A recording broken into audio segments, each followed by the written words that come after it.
Hi, all. Today we're going to be taking a look at Chapter 2. Chapter 2 is going to be communicating in a digital age, and it's going to take a look at the different ways that social media has impacted our mediated forms of communication. So with that, let's launch into the PowerPoint. Great, communicating in a digital age. So in this chapter, we're going to go ahead and describe the advances in digital technology that have changed communication. We're going to go ahead and define the characteristics that distinguish different forms of digital communication. We're going to explain the ways in which digital communication brings together people on a large scale. And we're going to outline the challenges posed when communicating through digital media or social media or any kind of mediated communication. So, the complicated process of becoming a competent communicator grows more complex when we mix in things like mediated communication or mediated channels, things like email, things like text messages. When we look at communicating through those channels, there are just so many things that change and come into play. Like, it's so much harder to understand someone's tone through an email than it is sometimes when you're talking face to face, or sometimes it's hard to interpret a joke through text with maybe someone you don't know very well. Like I said, this can include letters, telephones, the internet, smartphones. Can't tell you the last time I've written a letter, but it counts. So, digital Origins examines the development of the internet. It will be important for students to gain perspective by understanding that while digital communication occurs rapidly now, it moved much more slowly in the early years. Using electronic networks to transmit digital data, including text, images, videos, or voice, can foster social support or increase connectedness amongst family members and friends that may be farther away, which is an awesome development that we've had that we didn't always have.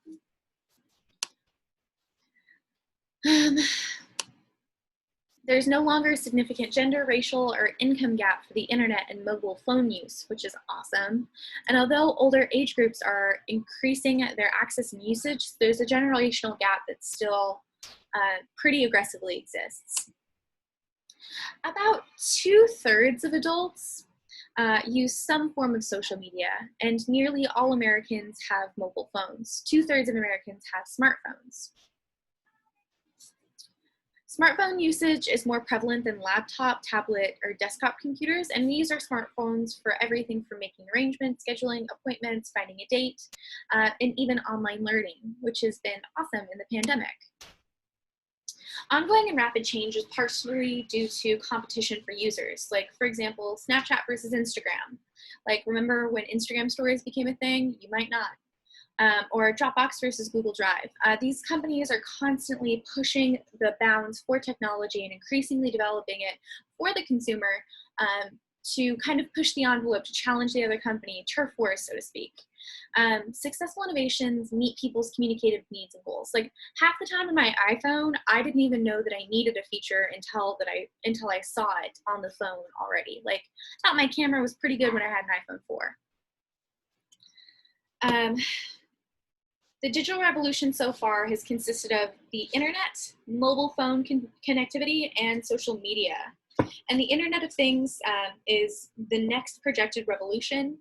The internet, artificial intelligence, and big data will be like electricity.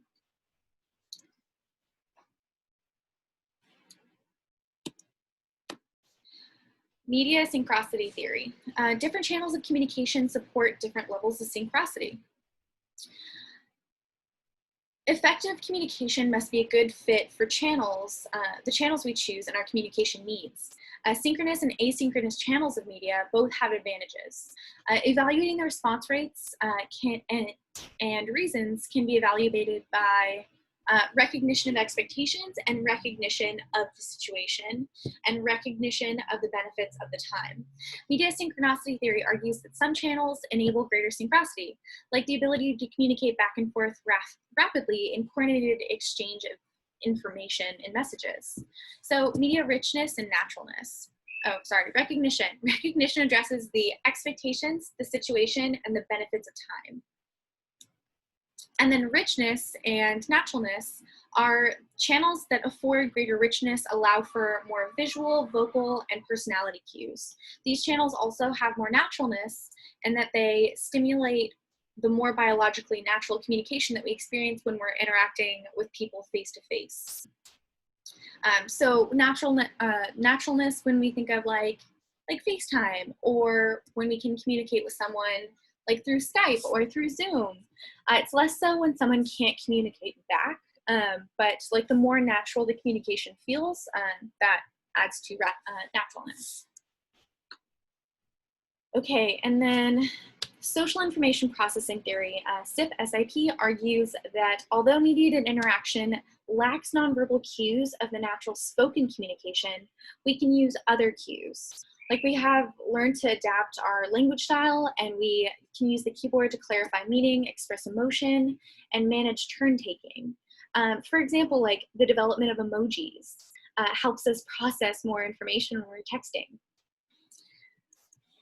Okay, receptibility, or replicability, can't read. So replicability is messages, posts, and other data that are stored on a networked computer server. So how much information can be replicated. And then context collapse. So online multiple contexts are collapsed into one, and they bring different audiences together.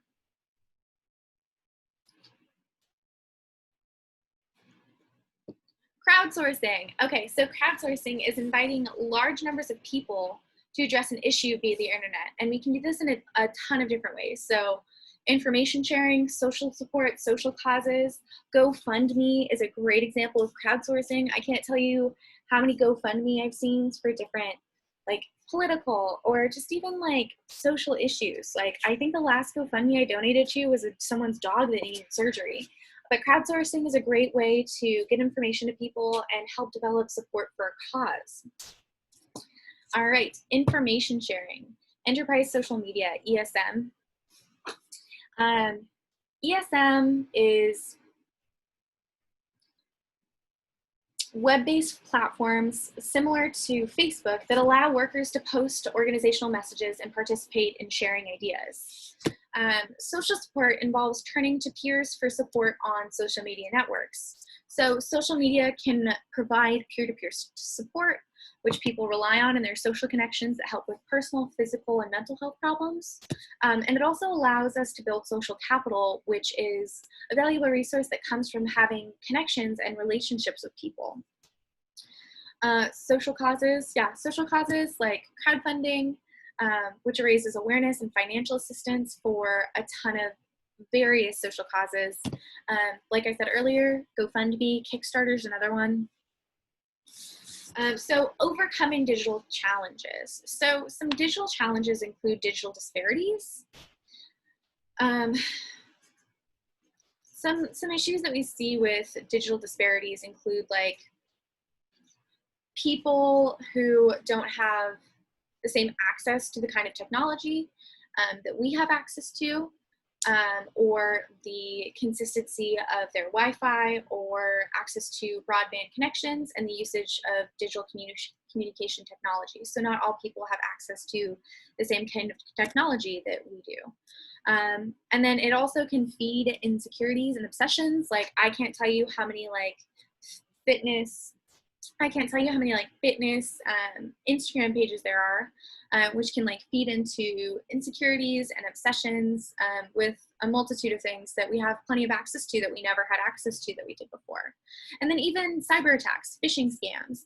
I don't know if you've ever gotten an email saying that, I don't know, someone needs help across the globe and you and your pocketbook can help. Or even just like a scammy phone call that's looking for your social security information or any kind of information that would lead them to your bank account, or using Wi-Fi in a very public space and accessing your banking information. Like all of these things are things that we need to overcome when dealing with technology. So that being said, technology is something that we deal with on a day-to-day basis, and some people are more familiar with it than others. It's something that we need to be aware of when we're interacting with the world around us. Like just a couple of weeks ago, my mother asked me to help her with her email account, and I asked her for her Gmail, and she said, no, like, I don't have a Gmail account, I have an email account, which was kind of funny, but like, the reality of it is not everybody has the same understanding or access to these kinds of technologies. So from a communication standpoint, it's really important for us to be aware of those things, to just kind of meet people halfway or help them out when need be. And just kind of be aware of these different challenges when we connect social media and communication together. So that being said, if you have any questions about this lecture, feel free to reach out to me. I am available all the time for meetings, and I look forward to hearing from you all soon.